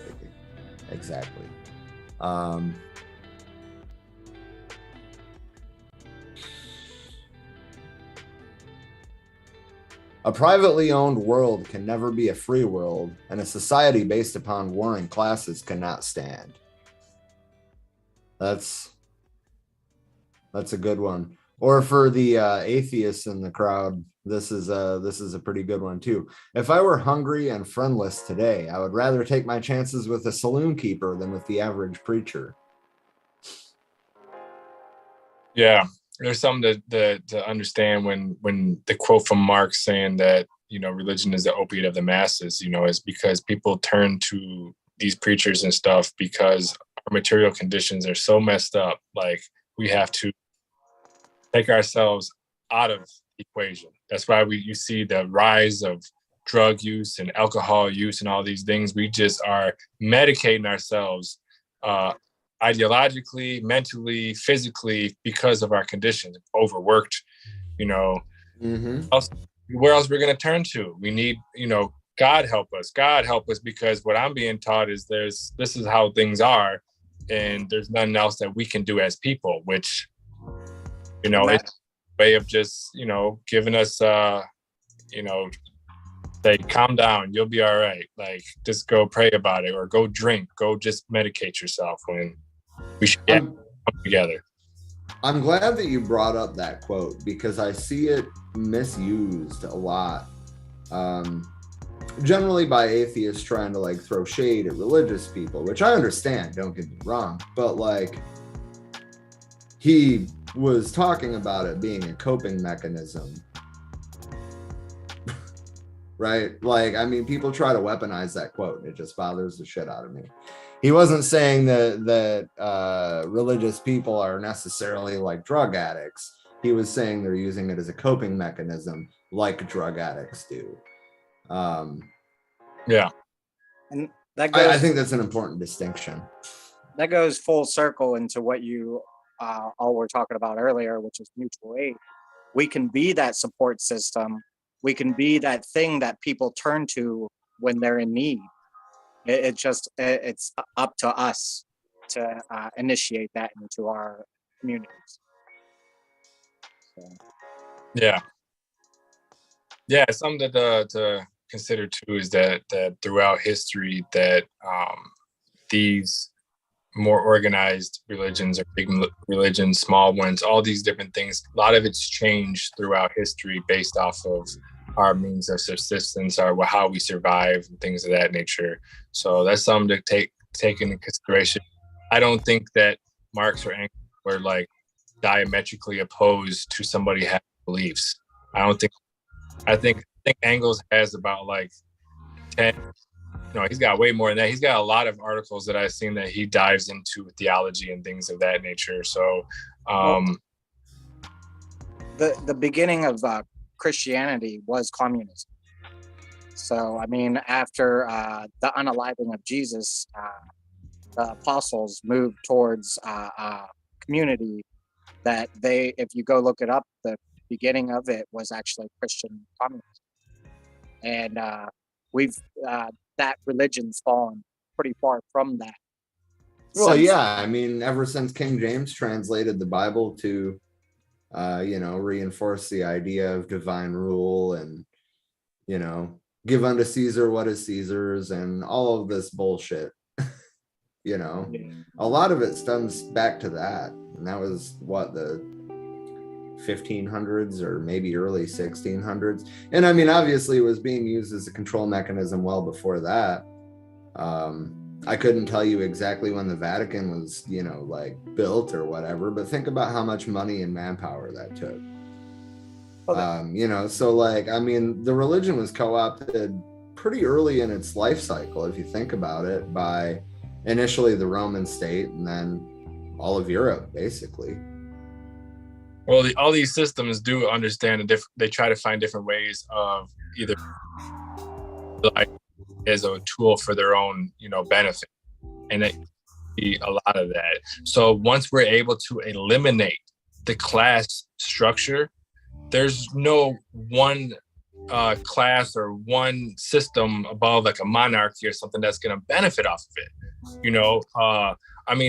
Or utilize it for their own personal benefits, opposed to, there being equal access to everything like communism, what this is supposed to bring. Like this would change the dynamics of religion across the board, and really start diving into some more liberating matters. And like something I want to read that I heard is really good is Red Theology, but I haven't got a chance to read that yet.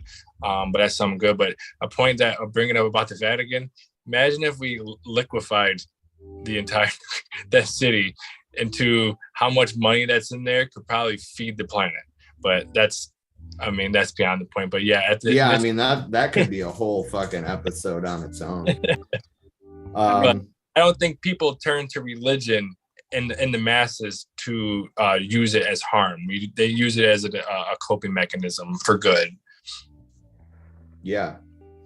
There is one more short but sweet Eugene Debs quote that I want to read, and then, we'll talk briefly about police brutality. I do want to keep that one short. Basically, I just kind of want to go over the 2022 numbers as current as I can, because, well, I'll get to that in a second. This quote, though, this Eugene Debs quote: "Patriotism is the last refuge of the scoundrel."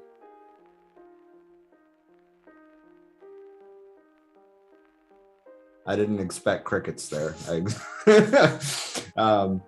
But I mean, we do throw some shade at patriotic socialists because, well, I mean, there's not much difference between patriotic socialism and national socialism is the Nazi ideology. It's nothing more than really a corruption of the word socialism.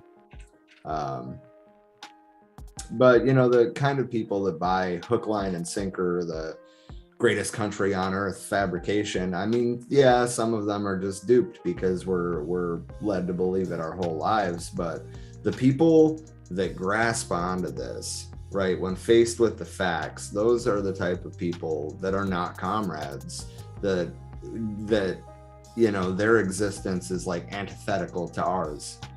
Right. These tend to be the types of people that don't support the gay rights movement or, don't believe in working with other Marxists. We need unity between Marxists. But they aren't Marxists, I guess is my point. Anyway, I'm going off topic here. On to police brutality. Well, you don't want to you want me to talk about the pitch? I mean, dude, honestly, if you want to set up a time where we can do a whole episode on it, I have a lot of thoughts on the matter, and I've been trying to figure out for months now what is a good way to cover them on the program without helping them recruit. So yeah, I mean, I think that we do need to have a discussion on that, but I mean, we're already kind of over time, so I don't think tonight is the right time to do that. Anyway, police brutality, right? This is not a new issue on this show or in the minds of anybody that's watching it. This has been going on for decades. However, 2022, right after 2 years after the George Floyd uprisings, U.S. police have killed more U.S. citizens this year than any other year on record as of November 27th, right? We're not even done with the year. There's a whole nother month to go. There is a good website, excuse me for getting this information. I'm going to drop it in the comments right now. It's mappingpoliceviolence.us. These numbers are incomplete basically until after the end of the year. And it only talks about reported police violence incidents. So the number that they are giving is 1,074 people. The cutoff date was, well, actually on this map, it's September 7th. But I'm going to, let me stop that share and share this. So it's like, let me start it at the beginning of the year too. How about that? So this is, God damn it, this is, these two dots were December 31st of last year. The rest is all 2022. And obviously you're going to see higher concentrations in major cities, right? But like, holy shit. But they do things like you can compare places, which to be honest, I wanted to do some comparing of states and cities. I didn't expect it to be going on 2 hours already. So remind me in a future week and we will come back to this and do that. They lay out national trends, the year-end police violence report, and you can find out where the data comes from and how they obtain it, all that. This says that the database was updated through 12/3. That's the full database, not the map. There have only been 13 days in 2022 where the police did not kill someone. And they're indicated by zeros. 13 days in the whole fucking year. Police killed 18 more people through 12/3 compared to this period last year.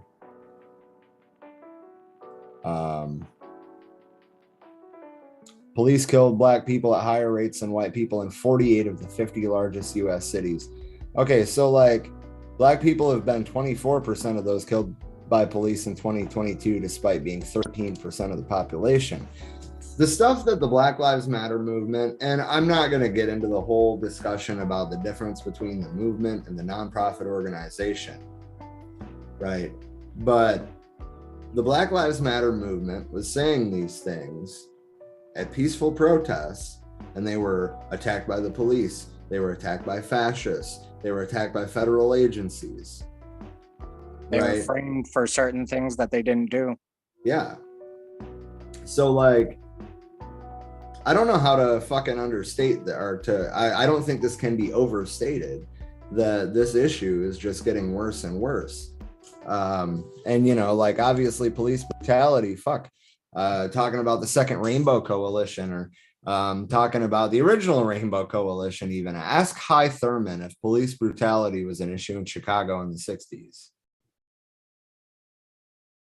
Or, you know, I believe Bobby Seale is still alive. Ask him if police brutality was an issue in Oakland, California in the 60s. So the Civil Rights Act did not fix any of these issues, right? And then we were basically guilted into, well, I mean, not me, I voted Green Party, but we were basically guilted into voting for Jim Crow Joe, right? If you don't vote for me, you ain't black. The dude literally wrote the 1994 crime bill. Like the massive incarceration numbers that we see today are largely the fault of Joe Biden specifically himself. And this is the guy that's supposed to reform the police and fucking no, hell no. Anyway, yeah, that's really all I got. I did want to discuss modern Cuba, but to be honest, after going through the information that I grabbed in a little 10-minute search earlier, I think that should also be its own piece. I mean, I was just basically going to talk about international relationships, mutual solidarity, that kind of thing. But I mean, we can just expand that in general to, you know, talking about Cuba in its own, talking about modern Cuba in its own episode. Which, I mean, you know, both of you are welcome to come back for that whenever we do it.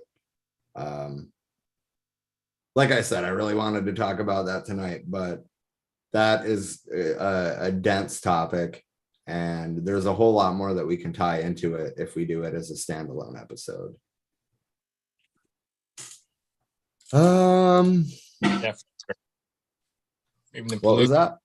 I said, yeah, for sure. And even the police brutality could be an entire episode for sure. Like, well, shit, the police brutality could be its own series. Yeah. The whole time you were saying that, I was thinking, Joe just raised that budget this year. The budget's been more than it's ever been. You know, you think that's maybe a coalition between, you know, the most killings that, you know. So I got a 2-minute response to that. Sorry, I'm not gonna do it. I'm not gonna do it, Rob. That 2 minutes really means like 10 minutes though. Well, yeah, I know. Just like I was saying at the committee meeting tonight, everybody, like, you can see it. Everybody's like reaching for the leave button, and Rob's like, "Wait, I got something." Yeah, I was giving you shit. Don't worry. You always bring up good points. I could carry a conversation. That's all. Being a good socialist. Fair enough. Well, yeah, and I mean, that can't be understated either, right? Like, I mean, how successful we're going to be at organizing literally depends on how well we can talk to other people. And I think that that's something that's often overlooked in organizing circles. And there's a whole lot of like this, oh, well, I can't work with these people and I can't work with those people. And I mean, that was one of the reasons we started the podcast, right? I wasn't even a communist then, or, well, in reality, I was. I just didn't know it yet. But officially, or whatever, I wasn't even a communist yet. But it was like, wow, look at all the hate that communists get from anarchists, or especially from liberals. I wasn't a communist either, but I went over to TikTok and they radicalized me a little more. No, I just found out who I was more. You know what I mean? So yeah.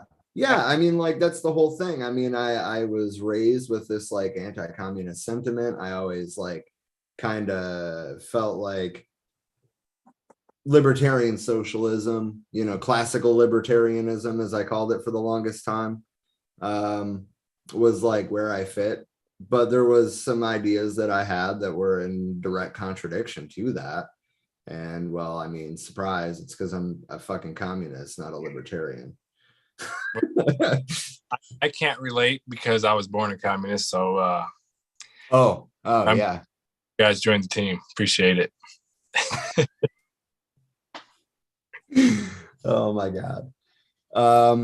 Anyway, Rob, if you want to you know, like, shout anything out that you know of that's going on, or if you want to you know, steer people towards you know, a podcast you like, or a book that you've been reading, or whatever. He's gonna give us a whole fucking library of books now. No, I'm one of those people. I jump around from book to book. Sometimes I don't read them front to back. Usually it depends on what debate I'm in at the moment. Fair enough. But yeah, no, I mean, I would just say, like, if you are worried about anything that's going on in the current events right now, just try to look for whatever you can on that, as far as organizations that might be. We all can't be political purists all the time, or most of the time. So if there's some organization that you could lean on, maybe, you know, Green Party, CPUSA, PSL, just a local community that's doing programs for the community in general. And it doesn't even have to be like this. Just getting out and meet people is going to be important for our survival. We see so much going on. So, it's always important to have a guiding ideology, but, the social practice is just as important. Like, we have to get out there, meet people, so that's all, my advice. Look into the Second Rainbow Coalition. I got to plug them. Hell yeah. Or, UPM for that matter. Yeah. Well, of course. I got the shirt on. I don't. And I don't even have my beret on. I put my regular hat on to cover my receding hairline.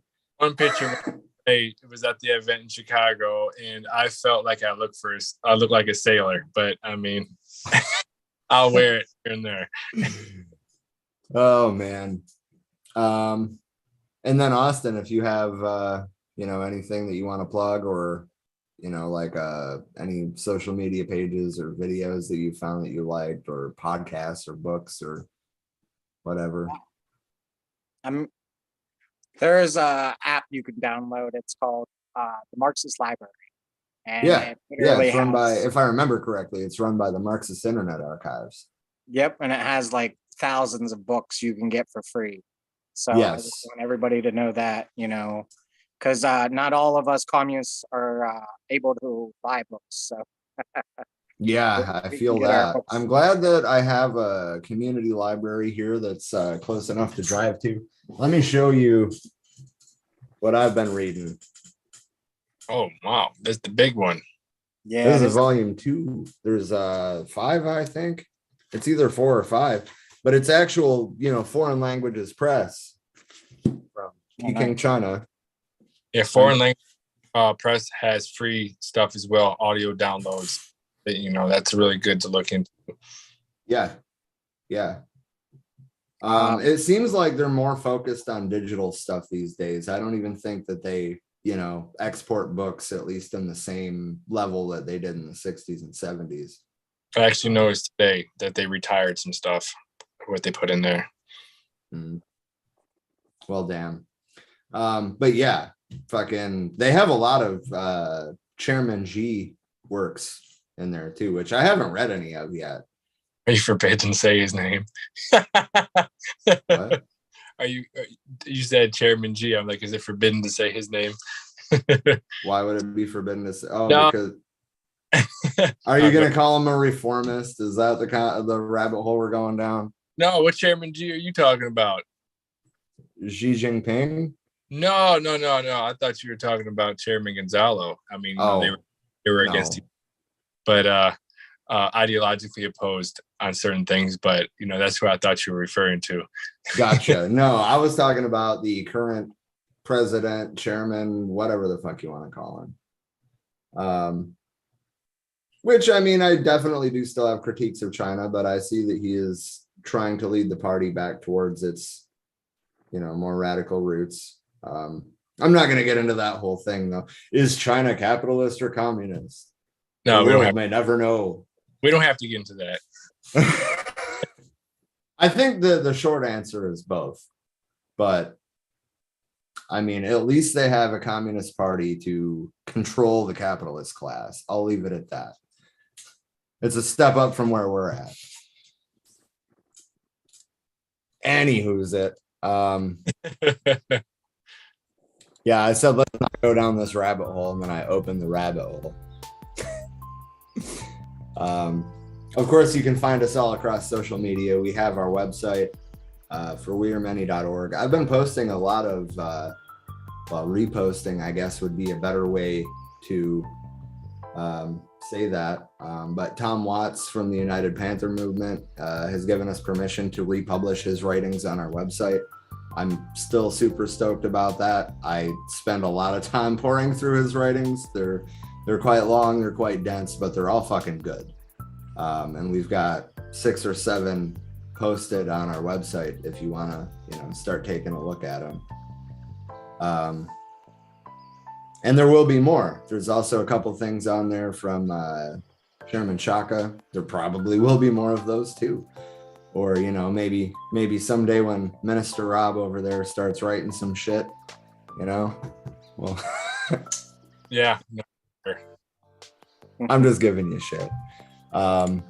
This is a list of our social media platforms. I will give the disclaimer that we're not on all of these regularly, right?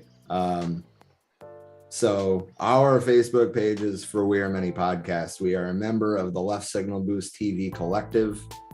There is a page and a group for that. We're on Instagram. I don't really use it much. If you're good with Instagram and you want to join the team and run our Instagram, hell yeah, hit us up. Same thing for Twitter, really. I have not been on Twitter at all since Elon Musk took over. I don't know that I want to. And TikTok, well, I mean, I don't want to say that I'm too old for TikTok, but maybe I'm too old for TikTok. Hey, I take offense to that. I think I'm older than you. I'm older than you. Yeah, whatever. Okay, maybe I'm just too stubborn for TikTok. Is that better? If you ever need somebody to run that one, I got that. All right. I mean, honestly, yeah. I'll have to dig out the login information, but we do have one and I would like to see it active again. This thing says patron exclusive Discord. Probably first of the year, we're going to be opening up the Discord to everybody. Well, to be honest, we don't have that many patrons anyway. It'll be a lot more effective, I think, than our current Facebook group for having meaningful discussions. It'll be a lot more organized than a Facebook group. So we will start kind of soft launching, sending that link out to people, trying to build it up, and then, grand opening sometime early next year. Speaking of early next year, the Hassan Shakur education class will be starting over. Yes, I'm aware that we did not finish it last time. It will be starting over, I believe the 8th of January, 7 p.m. Eastern time, 7 p.m. Eastern time every Sunday. And I mean, we talk a lot about education on this show, but actually come into the class and engage with the material, ask questions. For the love of God, ask questions. That's how we all grow. Of course, we will be airing those as well. And then following that, there will be a more advanced class that we are not going to be airing on for We Are Many. If you would like to get involved with that, well, I'll give instructions when it's closer, because I don't even know where to direct you at this point for that. Anyway, if you like what we're doing and you want to support us, you can go to patreon.com/forwearemany or send money on Venmo to @forwearemany, or we have on our website on the right hand side on any page on our site a donate link. And I think that covers all our social media bases. So yeah, without further ado, James is already in the comments saying, I know it's almost time, with a guitar emoji. So James knows what time it is. Do either of you have anything to say before I click the music, or are we good to go? I'm announcing my candidacy on January 1st.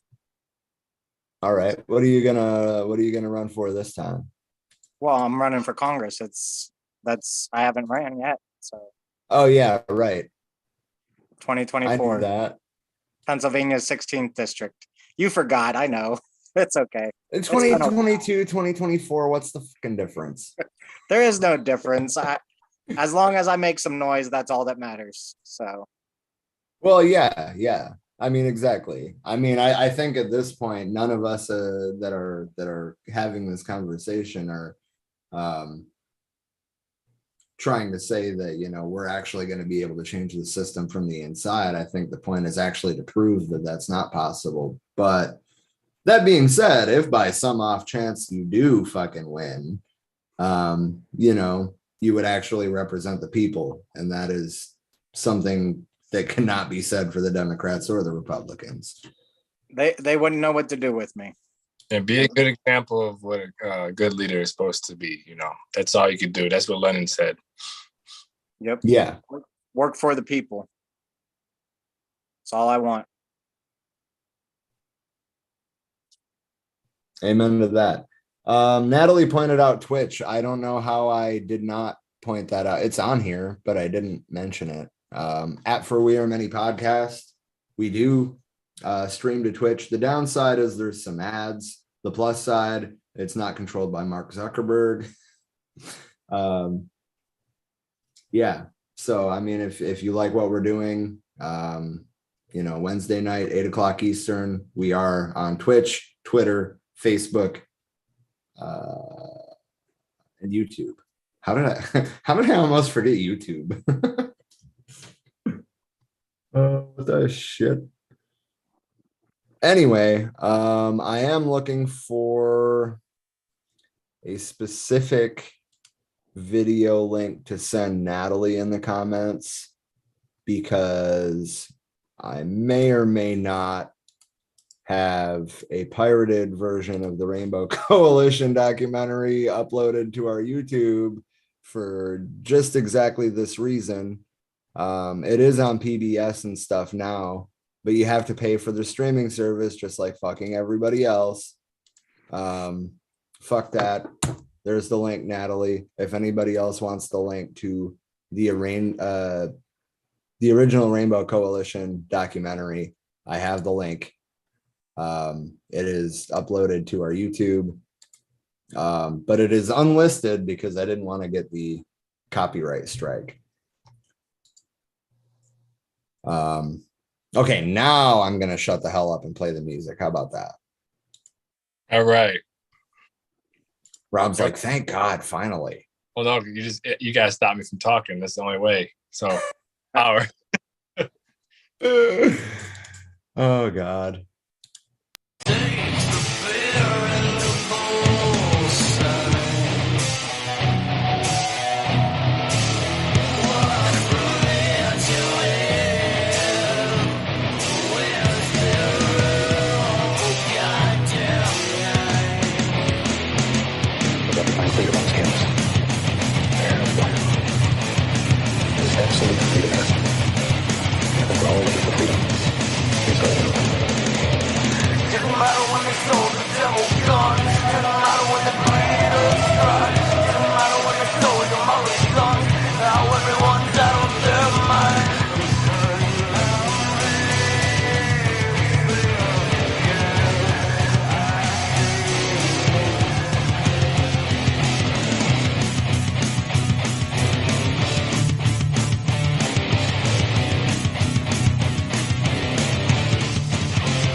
We don't make mistakes.